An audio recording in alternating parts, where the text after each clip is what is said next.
Ted Sarandos, Netflix CEO, is certainly a man on a mission, though it appears that that mission is to avoid Meghan Markle at all costs. The scene at the Paley Honors Fall Gala hosted at the Beverly Wilshire made one thing abundantly clear.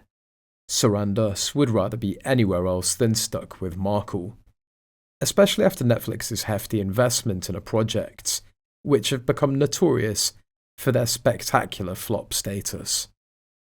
Meghan, ever the centre of attention, or at least trying to be, tried to keep herself occupied by gushing over a friend's engagement ring. She put on her best look how happy I am act, playing to the cameras and making sure that everyone noticed her.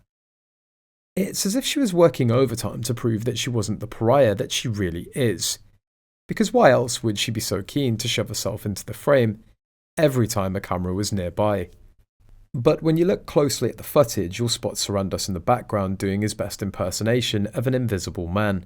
His mission: do absolutely anything to avoid eye contact with Meghan.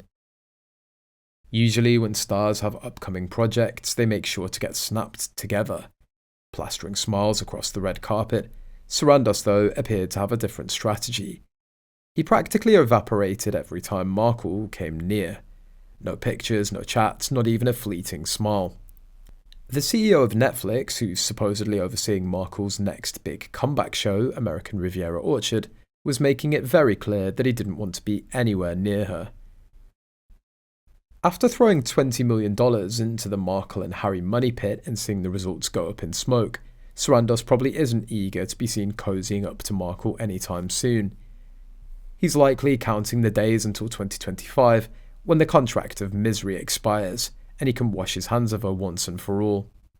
After all, there's only so much a CEO can take when faced with an actress who can't act, a lifestyle queen with no lifestyle, and a cooking show that will likely end up in the trash where it belongs. Meanwhile, Meghan put on her best performance for the cameras, her usual oversized grin plastered across her face. She was clearly aware that she was being filmed, so it's no surprise that in a desperate attempt to gain some semblance of attention from Sarandos, she went all out, probably louder than necessary, and as always glistening with that shiny, oily glow that made her look like a reptile trying to blend in with a sea of A-listers. It's not hard to imagine that Sarandos has been avoiding Markle for a while now, from her desperate attempts to flirt with him before to the endless string of puff pieces about Netflix loving her new projects. Sarandos has likely had enough of the Markle circus. If he could avoid a photo with her at the gala, you know that he was doing it on purpose. The last thing that Sarandos wants is for Meghan to take a selfie with him and parade it as proof that Netflix is totally on board with a genius cooking show. The man's not stupid. He knows what the optics would be like if she got a photo op with him now, only for the show to bomb spectacularly later. By the end of the evening, the contrast was glaring. While everyone else was mingling and laughing, Markle stood out as the only one overly compensating with exaggerated gestures and manic smiles. It was as if she was hoping that just maybe one of the assistants would catch her authentic moment on camera and make her look like a true part of the A-list crowd.